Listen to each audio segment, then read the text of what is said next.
দাঁড়াও দাঁড়াও দাঁড়াও, কোথায় যাচ্ছ? সবাই নাকি বলে তুই ভালো রান্না করিস, তা মাছ মাংস তো অনেকই হলো, তাহলে এবার একটু কোনো নিরামিষ টাইপের রান্না করে দেখা। আমি বললাম কী রান্না করব? তখন বাবা বলল আজকে একটা মোচা করে দেখা। আমি বললাম ঠিক আছে চলো ডান, আজকে মোচা করে দেখা। তো তোমরা দেখতেই পাচ্ছ, প্রথমে মোচাটাকে সিদ্ধ করে নিয়েছি, তারপরে আলুটা কুচি করে নিয়ে আলু ভাজলাম। ভাজার পরে এবার দেখতে পাচ্ছ মোচাটার অর্ধেক প্রায় সিদ্ধ হয়ে গেছে, আলুটাকে জাস্ট তুলে নিয়েছি। মোচাটার মধ্যে গুঁড়ো, লঙ্কা গুঁড়ো, হলুদ গুঁড়ো, জিরে গুঁড়ো, সব গুঁড়োগুলো মিশিয়ে দেওয়া হচ্ছে। এবার দেওয়ার পরে না, এবার জাস্ট মশলাটাকে জাস্ট নাড়াবো। এবার দেখতেই পাচ্ছ তোমরা, এবার লবণ দিলাম।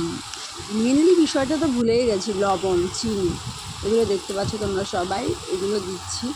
তারপরে এদের পেঁয়াজ আর লঙ্কা, এটা আমি অনেকটা পরে দিই সব কিছুতেই, পেঁয়াজটা অনেকটা পরে দিই, কজ পেঁয়াজ না আগে দিলে হচ্ছে ওই ফ্লেভার বিষয়টা না চলে যায়। আমার কাছে তো এটাই মনে হয়, আমি জানি না সকলে একমত হবে কি না, বাট আমার কাছে না এটা খুব আমি পেঁয়াজটা অনেক পরে দিই, জাস্ট তাতে ফ্লেভারটা অনেক ভালো আসে পেঁয়াজের। হ্যাঁ, তো দেখো আস্তে আস্তে কথা বলতে বলতে আমার মশলাটা রান্না হয়ে গেছে, তো তোমাদের প্রসেস দেখিয়ে দিলাম।